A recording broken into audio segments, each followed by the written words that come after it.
நேத்து கொடுத்த மேக்ஸ் ஹோம்வொர்க்க எல்லாரும் போட்டீங்களா? தெரியாது தெரியாது. தெரியாதா? நீ போட்டியா இல்லையான்னு உனக்கு தெரியாதா? எல்லாரும் போட்டுட்டு வந்தாங்களா இல்லையான்னு எங்களுக்கு எப்படி தெரியும்? ஆனா நாங்க மூணு பேரும் போட்டுட்டு வந்துட்டோம். அப்போ நீங்க 3 பேரும் போட்டுட்டீங்க. எடுங்க 3 பேரும் ஹோம்வொர்க் நோட் எடுங்க.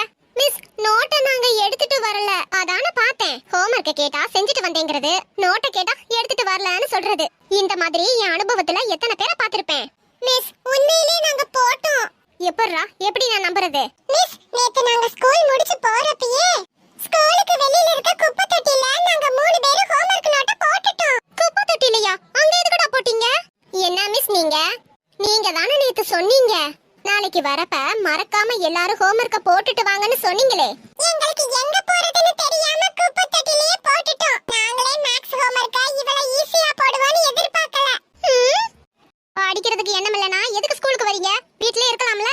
இருக்கலாம் தான். நாங்களா வரேங்கறோம். வீட்ல அனுப்பிச்சு விடுறாங்க. நாங்க என்ன பண்றது? என்னது? Nothing nothing. யூ திட்டிங். இதுல இங்கிலீஷ் வேற. நீங்க எல்லாம் என்னைக்கு தான்டா நல்ல மார்க் எடுத்து பாஸ் ஆவீங்க? நாங்கெல்லாம் நல்ல மார்க் எப்பவோ எடுத்திருப்போம். உங்களுக்காக தான் மிஸ் இன்னும் எடுக்காம இருக்கோம். எனக்காகவா? என்னங்கடா சொல்றீங்க? நாங்க ஃபர்ஸ்ட் மார்க் எடுக்கறோம்னு வைங்க. எது? மிஸ் பதட்டப்படாம கேளுங்க. ஒரு பேச்சுக்கு. என்ன மிஸ்? ஒரு பேச்சுக்கு நாங்க மூணு பேரும் ஃபர்ஸ்ட் மார்க் எடுக்கறோம்னு வைங்க. அப்ப என்ன பண்ணுவீங்க? நீங்க மட்டும் ஃபர்ஸ்ட்